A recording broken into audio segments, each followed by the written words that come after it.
அஸ்ஸலாமு அலைக்கும் வரஹ்மத்துல்லாஹி வபரகாத்துஹு.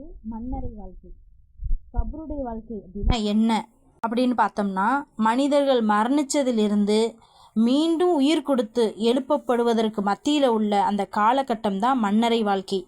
உலக வாழ்க்கைக்கும் மறுமை வாழ்க்கைக்கும் இடைப்பட்ட ஒரு வாழ்க்கை இந்த கபருடைய வாழ்க்கை. ஒரு மனிதன் இறந்தவுடன் கபரில் கொண்டு போய் அடக்கம் செய்யப்படும். அங்கே அடக்கம் செய்தவுடன் மலக்குமார்கள் இறங்கி அந்த இறந்த ஜனாசாவை எழுப்பி கேள்வி கேட்கப்படும். உன்னுடைய இறைவன் யார், உன்னுடைய மார்க்கம் என்ன, உனக்கு அனுப்பப்பட்ட நபியோட பெயர் என்ன, இப்படியெல்லாம் கபரில் அந்த மனிதரிடத்தில் விசாரணை செய்யப்படும். அவன் நல்ல மனிதனாக இருந்தால் கேள்விகளுக்கு பதில் சொல்லுவான். மறுமை நாள் வர்ற வரைக்கும் புது மாப்பிள்ளை போல தூங்குவாங்க நல்லடியார்கள். அதே கெட்ட அடியானாக இருந்தால் தெரியாது என்று சொல்வான். அவனுக்கு மறுமை நாள் வர்ற வரைக்கும் கபரில் வேதனை செய்யப்படும். இதுதான்